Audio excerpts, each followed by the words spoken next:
राम जन्म भवे सीता रुक्मिणी कृष्ण जन्मनी। जो रामावतार में भगवती जगत जननी जानकी मैया जो सीता मैया थी, वही कृष्णावतार में रुक्मिणी महाराज बन करके आई हैं। लक्ष्मी की अवतार हैं और लक्ष्मी की अवतार हैं भगवान द्वारकाधीश कृष्णावतार हैं। तो ब्रह्म और लक्ष्मी दोनों का मिलन होता है। रुक्मिणी का विवाह दमघोष के पुत्र शिशुपाल के लिए कर रहा था, लेकिन लक्ष्मी हमेशा नारायण की हैं और नारायण की ही रहेंगी। एन केन प्रकारेण नारायण की ही लक्ष्मी होती हैं। लीला कोई भी हो, कारण कैसे भी बने, लेकिन लक्ष्मी नारायण हमेशा एक होते हैं, हमेशा मिलते हैं। तो द्वारकाधीश भगवान का रुक्मिणी के साथ बड़ा सुंदर मंगल हुआ। सब लोग बड़े प्रसन्न हो रहे हैं, आनंदित हो रहे हैं। एक बार का जिक्र सत्राजित भगवान सूर्य नारायण की पूजा करता है, आराधना करता है, और जब आराधना करता है तो इसे भगवान सूर्य नारायण ने प्रसन्न होकर के एक मणि प्रदान की। सत्राजितः स्वतनया कृष्णाया कृतकिल्बिषः स्यमन्तकेन मणिना स्वयमुद्यम्य दत्तवान्। भगवान सूर्य नारायण प्रकट होकर के सत्राजित को स्यमंतक मणि प्रदान करते हैं। ये मणि नित्य 8 बार सोना प्रदान करती है।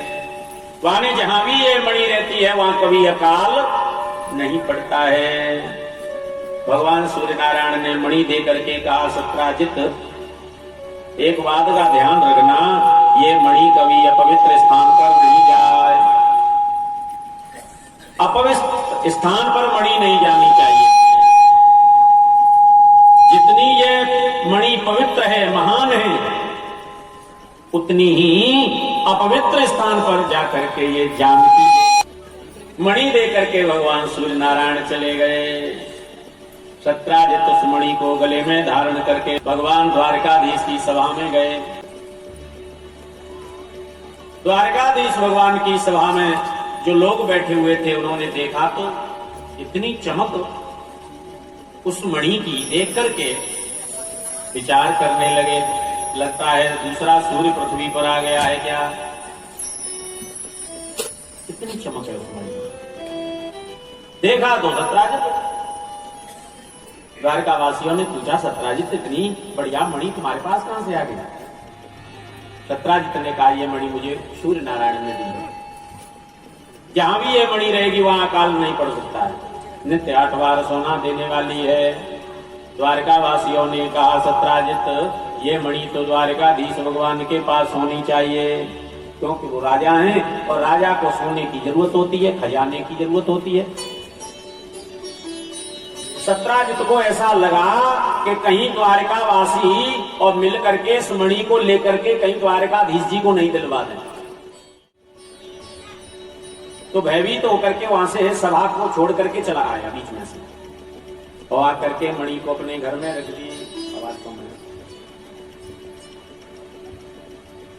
घर में आले में रख दी।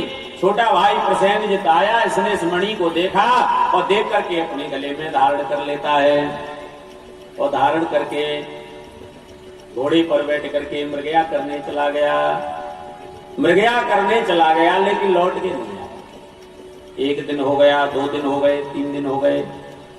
सत्राजित के मन में विचार आ रहे, पता नहीं भाई लौट के नहीं आया, कहां गया, कैसे गया। दुखी होने लगा। भाई 1-2 दिन हो जाए, बच्चा घर से बाहर हो जाए तो शंका तो होने ही लगती है सबको।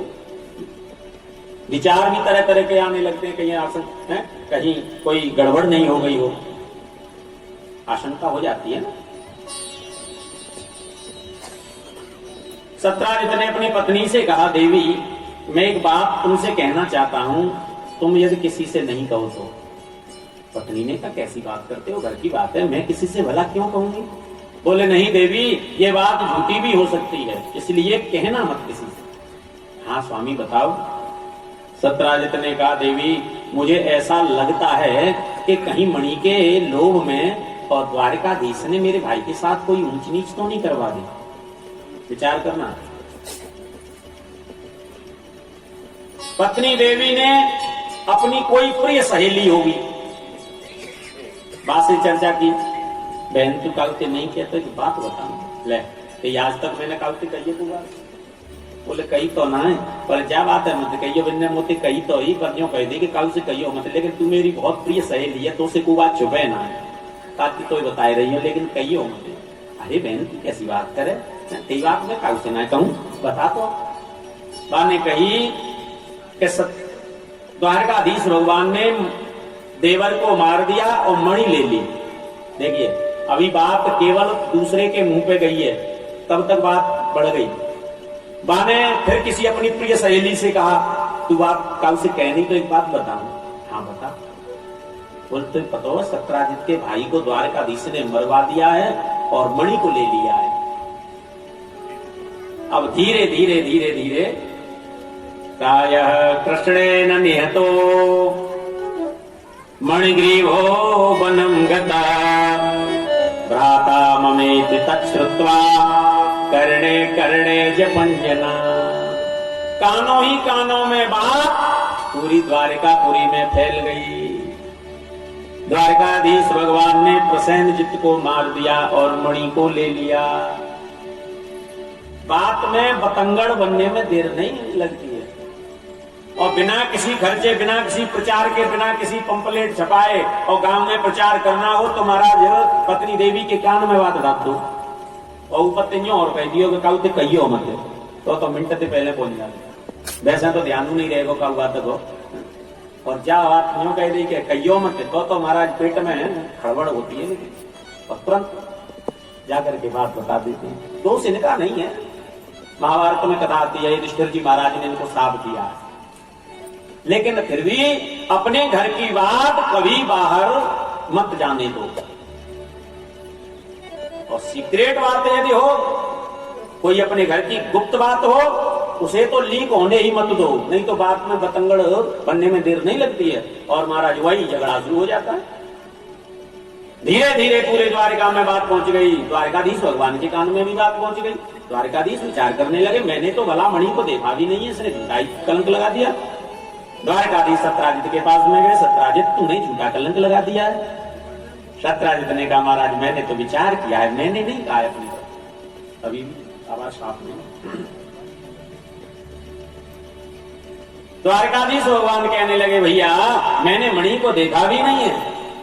सत्यराजित ने कहा मेरा भाई लौट करके आया नहीं है मृगया करके, इसलिए मेरे मन में विचार आ रहे थे। मैंने केवल अपनी पत्नी से कहा था, लेकिन मुझे क्या पता है कि पत्नी ही पूरे नगर में बात को फैला देगी। मैंने नहीं कहा है, मेरा भाई लौट करके नहीं आया इसलिए मुझे दुख हो रहा था, विचार आ रहा था ऐसा। द्वारकाधीश भगवान कहने लगे भैया सत्यराजित अब कलंक लग गया है, उसे दूर तो करना ही, और तेरे भाई को भी भैया उड़वाते हैं। चलो द्वारका वासियों को साथ में लेकर के और सत्यराजित को साथ में लेकर के प्रसेनजित जिधर गया है उसी ओर जाने लगे। जंगल में जहां सत्यराजित का भाई प्रसेनजित गया, वहां जाकर के देखा तो जंगल में प्रसेनजित मरा पड़ा है, किसी हिंसक जानवर ने मार दिया। देखा तो मणि वहां भी नहीं है, किसने मारा है किसने मारा है ऐसा देखते हुए उसके पद चिन्हों पे जाते हैं, और पद चिन्हों पे जाते हैं तो महाराज वो सिंह भी मरा पड़ा है, जिस सिंह ने मारा है प्रसेनजित को। अब विचार करने की बात यह है कि मणि वहां भी नहीं मिली। अब किसने मारा है देखा भारी की तो दिखाई दे रहा है कि किसी हिंसक जानवर ने मारा है। अब हिंसक जानवर के पद चिन्ह देखें तो उनके भी पद चिन्ह आगे जा रहे हैं। तो एक गुफा में और वो चिंद जा रहे हैं, एक गुफा बनी हुई।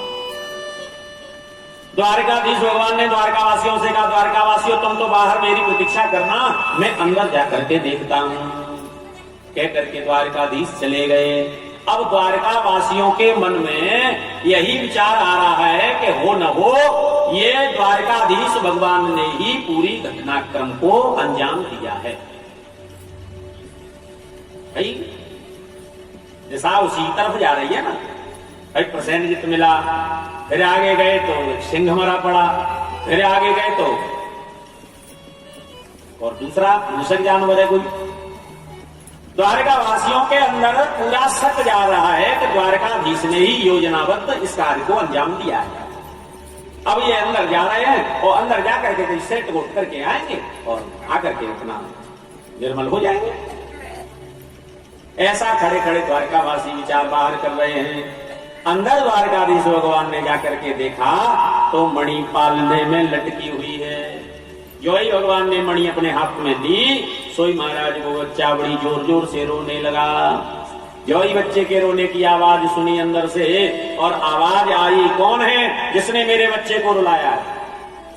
द्वारकाधीश भगवान कहने लगे, बाहर आकर के तो देख अंदर से क्या चिल्ला रहा है। जो ही प्रत्युत्तर सुनाई दिया, अंदर से जामवंत जी महाराज आए।